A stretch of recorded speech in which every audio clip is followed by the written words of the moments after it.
స్వరము. పితా పుత్ర పవిత్రాత్మ నామమున ఆమేన్.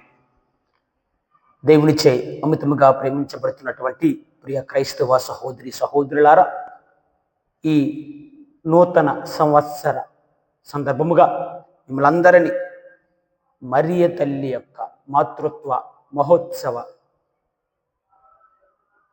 వాక్య పరిచర్యకి ప్రేమతో ఆహ్వానిస్తూ ఉన్నాను. ముందుగా మీ అందరికీ నూతన సంవత్సర శుభాకాంక్షలు, హ్యాపీ న్యూ ఇయర్. అదేవిధంగా యేసు నామకరణం, మరియ తల్లి మాతృత్వ పండుగల శుభాకాంక్షలు. అయితే దైవ ప్రజలారా, నూతన సంవత్సరం దేవుడు మనందరికీ ఇచ్చిన మరో గొప్ప జన్మదినం, అమూల్యమైనటువంటి వరమని చెప్పవచ్చు. కాబట్టి నూతన సంవత్సరంలో దేవునితో కలిసి సరికొత్త ఆశలతో ఆశయాలతో అడుగులెడితే ఈ సంవత్సరం యొక్క ముఖ్య ఉద్దేశము, అడుగులు వేసుటకు దేవుడిచ్చిన గొప్ప వరమని కూడా మనం చెప్పాలి. అయితే ఈ నూతన సంవత్సరం సందర్భముగా మనం ముందుగా దేవునికి వందనాలు, కృతజ్ఞతలు చెప్పాలి. ఎందుకంటే కాలగర్భంలో ఒక ఏడాది గడిచిపోయింది. ఈ కాలంలో అనేక మంది భూగర్భంలో కూడా కలిసిపోయారు. అందుకని సముద్రములో అలలు, విసిరిన బాణము, గడిచే కాలము ఎవరి కోసం ఆగవు, అవి పోతూనే ఉంటాయి. అలాగా ఆగకుండా కదిలే ప్రవాహమే ఈ కాలముతో పాటు మనుషుల యొక్క మనస్తత్వాలు మారాలని ఈ నూతన సంవత్సరం మనందరికి కూడా తెలియజేస్తూ ఉన్నది, బోధిస్తూ ఉన్నది. అందుకని బాలగంగాధర్ తిలక్ ఈ విధంగా అంటున్నారు: కాలానికి ఒక రూపము లేదు, దానికి పాపము లేదు. కాలం అంట ఒక అర్థము లాంటిదంట. అది అంధయుగమైన స్వర్ణయుగమైన అది మన ప్రతిబింబం. అది మన ప్రతిబింబంగా నిలుస్తూ నిజాన్ని మాత్రమే, సత్యాన్ని మాత్రమే మనకి చూపిస్తూ ఉన్నది. గడిచిన కాలం అంతా ఒక అనుభవాల పుట్ట. పాత జీవితపు చేదు గాయాలన్నింటినీ కూడా కాలమే నయం చేస్తూ ఉన్నది. సమయం పడుతుంది. కాబట్టి ప్రతి ఒక్కరూ ఈ నూతన సంవత్సరంలో అర్థం చేసుకోవలసినటువంటి విషయం ఏంటంటే, క్యాలెండర్లో కేవలం అంకెలు మారితే సరిపోదు, మనం అంతరంగాలు మారాలని మనకి ఈ యొక్క నూతన సంవత్సరం తెలియజేస్తుంది.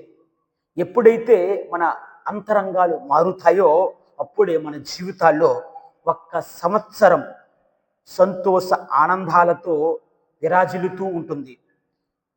12 నెలల ప్రేమ, ఆప్యాయత అనే గుణాలను కలిగి 52 వారాలు సిరి సంపదలతో తొలతూగుతూ 365 రోజులు విజయపు బాటలో ప్రయాణిస్తూ 8760 గంటలు మంచి ఆరోగ్యము, శాంతి, సమాధానాలతో జీవిస్తూ 5,25,600 నిమిషాలు అంతులేని అదృష్టముతో దేవుడు తన కంటికి రెప్పల మనందరిని కూడా కాచి కాపాడుతాడు. ఇలా జీవించినప్పుడే ఈ ప్రస్తుత కాలం అనేది రక్షణ కాలంగా మారుతుంది. గ్రీకు భాషలో కాలానికి 2 పదాలు ఉన్నాయి. మొట్టమొదటిది ఏంటంటే క్రోనోస్, అదేవిధంగా కైరో.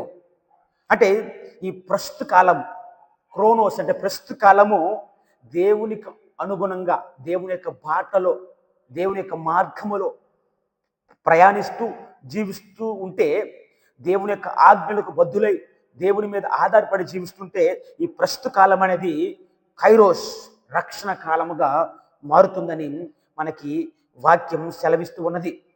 అదే అంశాన్ని మనం అందరం కూడా ప్రీతమ క్రైస్తవ సహోదరి సహోదరులారా, గలతీయులకు రాసిన లేఖలో మనం చూస్తున్నాం. 4వ అధ్యాయము 4వ వచనం, కాలము పరిపక్వమైనప్పుడు దేవుడు తన కుమారుని పంపును. కాబట్టి ప్రీతమ క్రైస్తవ సహోదరి సహోదరులారా, ఈ నూతన సంవత్సరం అనేది ఇంకొక అదృష్టంగా మనం అందరం కూడా భావించాలి. ఈ నూతన సంవత్సరంలో దేవునికి ఇష్టమైన జీవితాన్ని జీవించడానికి ప్రయత్నించాలి. సంఘటన, హిమాలయ పర్వతాల్లో ఒక మునీశ్వరుడు తపస్సు చేస్తూ ఉన్నాడు. అక్కడ కొన్ని వందల సంవత్సరాల పాటు నీరు ఆ నది గుండా ప్రయాణిస్తూ ఉన్నాయంట. అయితే ఈ నీరు ఆ నదుల గుండా ప్రయాణిస్తున్నటువంటి ఆ ప్రాంతంలో కొన్ని గులకరాలు కూడా ఉన్నాయంట. ఈ మునీశ్వరుడికి ఒక డౌట్ వచ్చింది, సందేహం వచ్చింది. ఏంటి, చాలా ఏళ్ళ సంవత్సరాల నుండి ఈ నీరు ప్రవహిస్తుంది కదా ఈ గులకరాల మీదుగా అని తప్పి, ఒకవేళ నీరు ఉంటుందేమో అని చెప్పి ఒక గులకరాయిని తీసి పగలగొట్టాడంట. ఆశ్చర్యం ఏమిటంటే ఆ గులకరాయిలో ఎటువంటి నీరు ప్రవేశించలేదు. ప్రీతమ క్రైస్తవ సహోదరి సహోదరులారా, మనం నేర్చుకోవాల్సిన అంశం ఏంటి ఈ యొక్క సంఘటన ద్వారా అంటే, అనేక సార్లు దేవాలయాలకు వెళ్ళి ఉంటావు, పూజలు పునస్కారాలు చేస్తూ ఉంటావు, పుణ్యక్షేత్రాలను దర్శించి ఉండవచ్చు. కానీ నీ జీవితంలో దేవుని యొక్క అనుగ్రహాలతో కానీ లేదా దేవుని యొక్క ఆశీర్వాదాలతో ఉండటం లేదు. నీ జీవితం మారటం లేదు. మార్పు రావాలి. మార్పు అనేది రావాలి ప్రీతమ క్రైస్తవ సహోదరి సహోదరులారా. మార్పు లేకపోతే మట్టిలో కలిసిపోతావు. క్రీస్తు ప్రభువే మనందరికి కూడా మంచి ఉదాహరణ ఇస్తున్నాడు. అంజూరపు చెట్టు ఒక సంవత్సరం పాటు ఓపికతో ఉన్నాడు. ఫలాన్ని ఇస్తే ఉంచుదాం, లేకపోతే దాన్ని తిరిగి నరికివేయదాం, అగ్నిలో పారవేద్దాం అని ఈ యొక్క ఉపమానం ద్వారా మనకి అర్థమవుతుంది. ప్రీతమ క్రైస్తవ సహోదరి సహోదరులారా, మనమందరము మారడానికి ప్రయత్నించాలి. ఇంకా ఈ సంవత్సరం జరుపుకుంటున్నటువంటి రెండో పండుగ ఏంటంటే యేసు నామకరణ మహోత్సవం. లూకా సువార్త 2వ అధ్యాయం 21వ వచనం ఉంటుంది. 8 దినముల తర్వాత యేసు అని పేరు పెట్టారంట. ఇదే అంశాన్ని మనం అందరం కూడా మళ్ళీ మత్తయి సువార్తలో కూడా చూస్తున్నాం. మత్తయి సువార్త 1వ అధ్యాయము 21వ వచనం చూసినట్లయితే, ఆమె ఒక కుమారుని కనెను, నీవు ఆయనకు యేసు అని పేరు పెట్టము, ఏలైనా ఆయన తన ప్రజలను వారి పాపముల నుండి రక్షించును. యేసు అనే మాటకు, పదానికి, పేరుకు అర్థం ఏంటంటే లోక రక్షకుడు. లోక రక్షకుడని మనకి తెలియజేస్తూ ఉన్నది. 8 రోజుల అయిన తర్వాత యేసు అని పేరు పెట్టారు. పేరులో ఏముందిలే అని అనుకుంటాం, కానీ ప్రీతమ క్రైస్తవ సహోదరి సహోదరులారా, ఆ పేరులో అర్థం ఉంటుంది, ఆ పేరులో పరమార్థం ఉంటుంది, ఆ పేరులో గమ్యం ఉంటుంది, ఆ పేరులో గమనం ఉంటుంది, ఆ పేరులో స్థితిగతులు కూడా ఉంటాయి. కాబట్టి ప్రీతమ క్రైస్తవ సహోదరి సహోదరులారా, యేసు అంటే హీబ్రూ భాషలో దేవుడు రక్షించును అని అర్థము. యేసు నామములో రక్షణ ఉంది, యేసు నామములో ముక్తి ఉన్నది, యేసు నామములో స్వస్థ ఉందని మనం అందరం గుర్తించాలి. అపోస్తుల కార్యములు 4వ అధ్యాయం 12వ వచనం చూసినట్లయితే, ఆయన యందు తప్ప వేరే నామమందు మనకి రక్షణ లేదో. ఆ నామమందు శక్తి ఉన్నది, ఆ నామమందు స్వస్థ ఉన్నది, ఆ నామమందు రక్షణ ఉన్నదని మనం గుర్తించాలి. సంఖ్యాకాండంలో చూస్తున్నాం 6, అదే విధముగా 27 అధ్యాయాల్లో ఆ నామము దీవించ నామం అంట, ఆ నామము ఆశీర్వాదం ఇచ్చే నామం అంట. కాబట్టి యేసు నామమును మనమందరం కూడా విశ్వసించాలి, యేసు నామమును స్మరించాలి, స్తుతించాలి. అప్పుడే ఈ నూతన సంవత్సరంలో మనం చేపట్టే ప్రతి కార్యంలో కూడా ఆ నామము మంచినిస్తుంది, చివరికి మనందరికి కూడా రక్షణను తీసుకువస్తుంది. ప్రీతమ క్రైస్తవ సహోదరి సహోదరులారా, ఇంకా ఈ నూతన సంవత్సర ప్రారంభంలోనే, ఈ కొత్త సంవత్సరం ప్రారంభంలోనే ఇంకొక పండుగను మనం చేసుకుంటున్నాం. అదే మరియా మాతృత్వ మహోత్సవం. Mary, mother of God and mother of all of us. ఈ యొక్క పండగలో మనము మరీ తల్లి, మన అందరి తల్లిగా దేవుడు ఇవ్వటం మనం చూస్తూ ఉన్నాం. తల్లి ప్రేమకు మించిన ప్రేమ ఈ లోకములో ఏది లేదు. ఈ నూతన సంవత్సరపు ప్రారంభములోనే దేవుడు నేను మీతో ఉంటాను అని మరియ తల్లి ద్వారా అభయమిస్తున్నాడు. ఒకసారి ఒక కుమారుడు తన పుట్టినరోజును జరుపుకున్నాడంట. సాయంకాలం తన స్నేహితులందరూ ఇంటికి వచ్చారు. బర్త్డే సెలబ్రేషన్ చేసుకున్నారు. తిరిగి ఎవరింటికి వారు వెళ్ళిపోయారు. అయితే మరుసటి రోజు ఈ యొక్క అబ్బాయి స్కూల్కి వెళ్ళినప్పుడు ఆ స్కూల్లో ఉన్న తన స్నేహితులందరూ కూడా ఈ యొక్క చిన్నారి బిడ్డను ఎగతాళి చేయడం మొదలుపెట్టారు, గేలి చేయడం మొదలుపెట్టారు. ఏమని? మీ అమ్మకు కళ్ళు లేవు, మీ అమ్మ గుడ్డిది, ఇలా నోటుకొచ్చిన మాటల ద్వారా ఈ యొక్క చిన్న హృదయాన్ని గాయపరిచారు. వెంటనే తన ఇంటికి వచ్చి తన అమ్మతో అంటున్నాడట, అమ్మ నీ వల్లే నాకు సంతోషంగా ఉండట్లేకపోతున్నాను స్కూల్లో, నీ వల్లే నాకు మనశ్శాంతి ఉండట్లేదు స్కూల్లో, ఎప్పుడు కూడా వాళ్ళని ఎక్కిరిస్తున్నారు, గేలి చేస్తున్నారు, హేళన చేస్తున్నారు, నీ వల్లే అని చెప్పి చివరికి తల్లి మీద ఒక విధమైనటువంటి అసహాయాన్ని ఏర్పరచుకున్నాడు.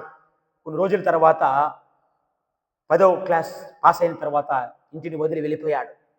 వేరే ప్రాంతంలో స్థిరపడ్డాడు, ఉద్యోగాన్ని సంపాదించుకున్నాడు, పెళ్లి చేసుకున్నాడు, పిల్లలను కన్నాడు. అయితే ఈ తన సొంత ఊర్లో ఉన్నటువంటి ఈ రుద్రాలైన తల్లి తన ఉత్తరాలు రాస్తుంది. నాన్న నేను చూడాలి, నాన్న నేను చూడాలని ఉంది, ఒకసారైనా వస్తావా అంటే ఎప్పుడు కూడా రాలేదు. ఉత్తరాలు చదువుతున్నాడు కానీ తిరిగి ఉత్తరం రాయడమైనా తిరిగి ఇంటికి రావడమైనా చేయలేదు. అయితే కొన్ని రోజుల తర్వాత, కొన్ని సంవత్సరాల తర్వాత ఆయనకు ఒక కబురు వచ్చింది, మీ అమ్మ మరణించింది.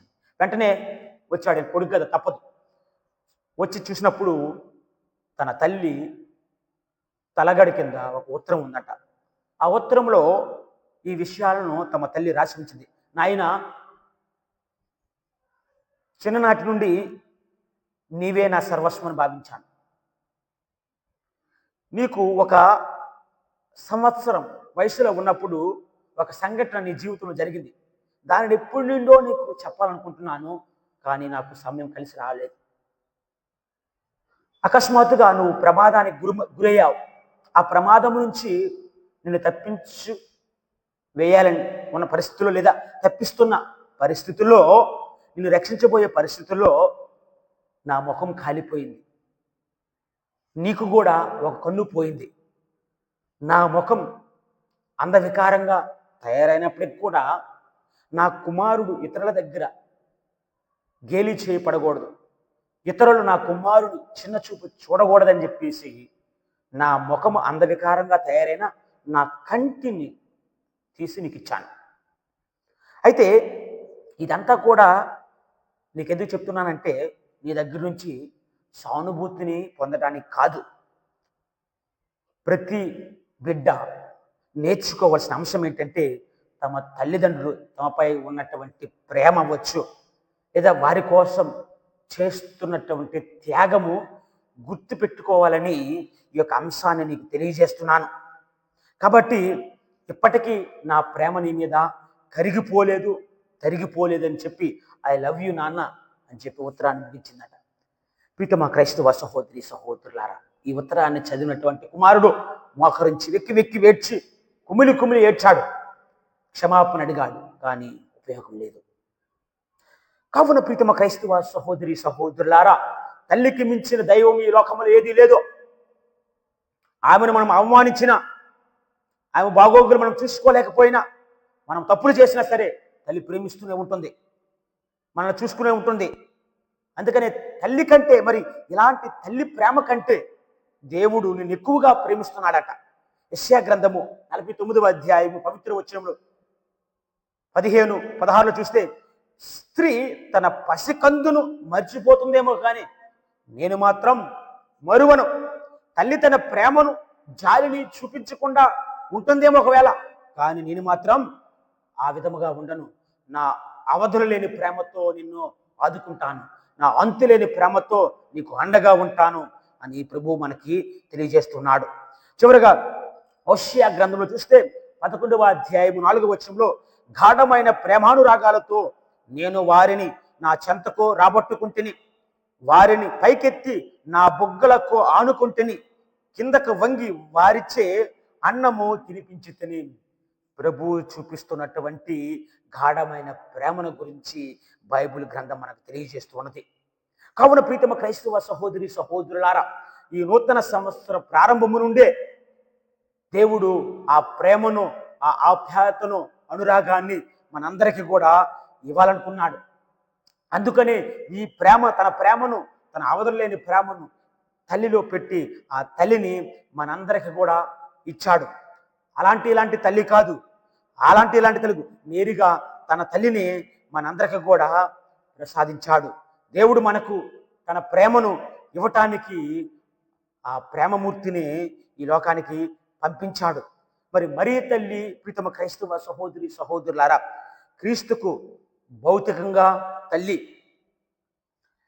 లూకా సువార్త 2వ అధ్యాయము 7వ వచనం చూస్తున్నాం. ఆమె తొలిచూలి మగబిడ్డన కని పొత్తుగుడ్డలలో వరుండబెట్టుట మనం చూస్తూ ఉన్నాం. అయితే క్రీస్తు మరియు తన ఆత్మకు కూడా మరియ తల్లినే, అమ్మనే. క్రీస్తు దేవుడు కనుక ఆమె దేవుని యొక్క తల్లిగా మారుతుందని క్రీస్తు శకం 4వ శతాబ్దంలో చెప్పడం చూస్తున్నాం. అక్కడ మరియ తల్లిని థియోటోకోస్ అని పిలిచేవారు. దీని యొక్క అర్థం ఏంటంటే దేవుణ్ణి మోసినటువంటిది, దేవుణ్ణి ధరించినటువంటిది అని ఒక దీని అర్థం. థేయోస్ అంటే గాడు, టొకోస్ అంటే ధరించిన, మోసిన. లూకా సువార్త 1వ అధ్యాయం 43వ వచనంలో చూస్తున్నాం. నా ప్రభువు తల్లి నా యొద్దకు వచ్చి నాకు ఎలాగూ ప్రాప్తించును అని ఎలిజబెత్ పలుకుచున్నది. క్రీస్తు ప్రభువును ఆ చిన్నారి బాల్య చేస్తున్న తన గర్భములో మోస్తూ ఎలిజబెత్ ఒక సహాయం చేయడానికి వచ్చినటువంటి మరియ తల్లిని చూస్తూ దేవమాత, దేవుని తల్లి, మదర్ ఆఫ్ గాడ్ అని సంబోధించింది, పిలిచింది ఎలిజబెత్ అమ్మ అక్కడ. కావున ప్రీతమ క్రైస్తవ సహోదరి సహోదరులారా, మరియ తల్లి కన్నటువంటి క్రీస్తు ఆధ్యాత్మికముగా మనందరికీ సోదరుడే. కాబట్టి ఆయన శిలువుపై వేలాడుతూ ఆ తల్లిని మనందరికి కూడా ప్రసాదించాడు. మరియ తల్లి మాతృత్వం మానవ సంకల్పం కాదండి, అది దైవ సంకల్పం. మరియ తల్లి యొక్క మాతృత్వం దైవ సంకల్పమైనటువంటి మాతృత్వం. తల్లి అయినది, మరియ తల్లి తల్లిగా అయిందంటే అది మానవ ప్రమేయం కాదు, దైవ ప్రమేయం. పవిత్రాత్మ ప్రభావముతో ఆమె గర్భవతి అయింది. అదే అంశాన్ని మనం చూస్తున్నాం. లూకా సువార్త 1వ అధ్యాయం పవిత్ర వచనములు 34-35 వచనాల్లో దైవ మాతృత్వం గురించి మాట్లాడు. పరిశుద్ధాత్మ ఆమెపై ఏం చేయును, సర్వోన్నత శక్తి ఆమెను ఆవరించిందట. కాబట్టి మరీ తల్లికి సాధ్యం కన్యత్వంలో మాతృత్వం, మాతృత్వంలో కన్యత్వం. ఇంకా ఏ స్త్రీకి కూడా ఇది సాధ్యం కాదు. ఒక కన్యకగా ఉండాలంటే తల్లి కాలేదు, ఒక తల్లి అయిందంటే కన్యకగా ఉండలేదు ఈ లోకంలో స్త్రీ కూడా. కేవలం మరీ తల్లికి మాత్రమే కన్యత్వంలో మాతృత్వం, మాతృత్వంలో కన్యత్వం సాధ్యం. అందుకని యెషయా ప్రవక్త 7వ అధ్యాయము 4వ వచనంలో మనం అందరూ చూస్తున్నాం. సరే వినండి, ప్రభువే మీకు ఒక గుర్తును చూపిస్తాడు. అదేంటంటే యువతి గర్భవతి ఉన్నది, ఆమె కుమారుని కంటుంది, ఆయన పేరు ఇమ్మానుయేలు అని పిలుస్తారని చెప్తున్నారు. అంటే ప్రీతమ క్రైస్తవ సహోదరి సహోదరులారా, మరియ తల్లి గురించి యెషయా ప్రవక్త మాట్లాడుతూ ఉన్నాడు. ఇక్కడ మొదట మరియ తల్లి క్రీస్తు శరీరానికి తల్లి, రెండవదిగా మరియ తల్లి దేవుని తల్లి, మూడవదిగా మరియ తల్లి మాతృత్వం దైవ సంకల్పితం. ఇక నాలుగవది మరియ తల్లి మన అందరి ఆధ్యాత్మిక తల్లి. యోహాను సువార్త 19వ అధ్యాయం 27వ వచనంలో చూస్తున్నాం. ఇదిగో నీ తల్లి, ఇదిగో నీ కుమారుడు అని యోహానుతో మరియ తల్లితో ప్రభువు పలుకుచున్నాడు. ఇక్కడ యోహాను గారి స్థానంలో, లేదా యోహాను గారు మన అందరి తరపున, మనందరి స్థానంలో యోహాను గారు నిలుస్తూ ఉన్నారు. మనందరికీ దేవుని చేత ఇవ్వబడినటువంటి తల్లి మరియ తల్లి. ఈ లోకములో ఎవరైతే క్రీస్తును అనుసరిస్తారో, ఎవరైతే క్రీస్తుని విశ్వసిస్తారో వారందరికీ కూడా మరియ తల్లి ఆధ్యాత్మిక తల్లి.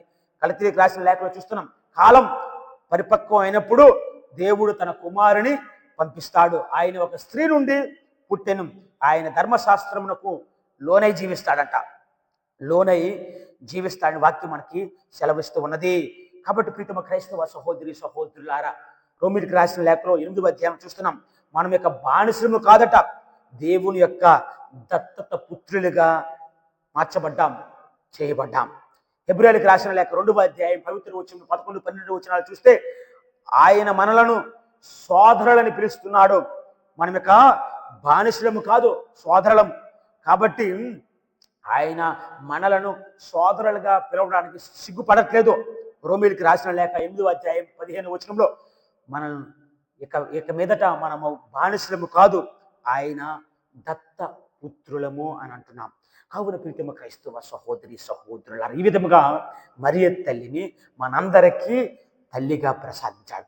ఈ యొక్క నూతన సంవత్సరంలో మరియ తల్లిని గౌరవిస్తూ ఆమె చూపించిన మార్గాల్లో లేదా ఆమె యొక్క అడుగు జాడలలో నడుస్తూ ఈ యొక్క సంవత్సరం అంతా కూడా దేవుని యొక్క దీవెనలు దండిగా మెండిగా మన యొక్క వ్యక్తిగత జీవితాల మీద, అదేవిధంగా మన కుటుంబాల మీద పొందడానికి ప్రయత్నించుదాం.